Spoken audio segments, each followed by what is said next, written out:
ഗാസയിൽ വീണ്ടും ആക്രമണം ശക്തമാക്കി ഇസ്രായേൽ സേന.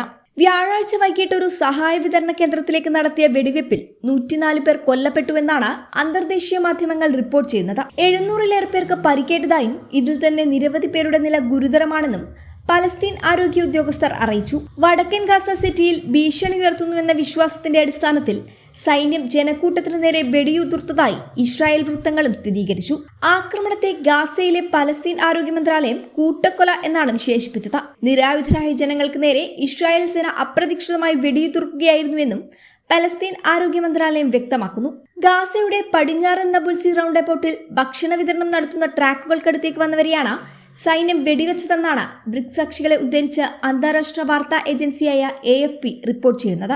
ഭക്ഷണം വാങ്ങാനെത്തിയ ജനങ്ങൾ ട്രാക്കിന് ചുറ്റും തിരക്ക് കൂട്ടുകയും അങ്ങനെയുണ്ടായ ഉന്തിലും തള്ളിലും പെട്ട് അപകടമുണ്ടായി എന്നുമായിരുന്നു ഇസ്രായേൽ സൈന്യം തുടക്കത്തിൽ അവകാശപ്പെട്ടിരുന്നത്.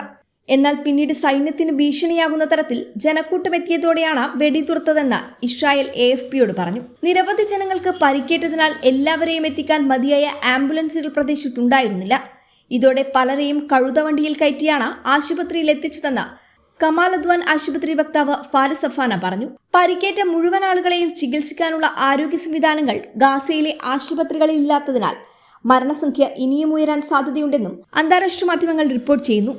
ഇന്നത്തെ സംഭവത്തോടെ ഇസ്രായേൽ ഹമാസ് യുദ്ധം ആരംഭിച്ചതിനു ശേഷം മരണപ്പെട്ടവരുടെ എണ്ണം 30,000-ആയി ഉയർന്നതായും ആരോഗ്യ ഉദ്യോഗസ്ഥർ വ്യക്തമാക്കി. അതേസമയം ഇസ്രായേലും ഹമാസും തമ്മിലുള്ള താൽക്കാലിക വെടിനിർത്തൽ അടുത്ത തിങ്കളാഴ്ചയോടെ സാധ്യമാകുമെന്ന് പ്രതീക്ഷിക്കുന്നതായി അമേരിക്കൻ പ്രസിഡന്റ് ജോ ബൈഡൻ കഴിഞ്ഞ ദിവസം പറഞ്ഞിരുന്നു.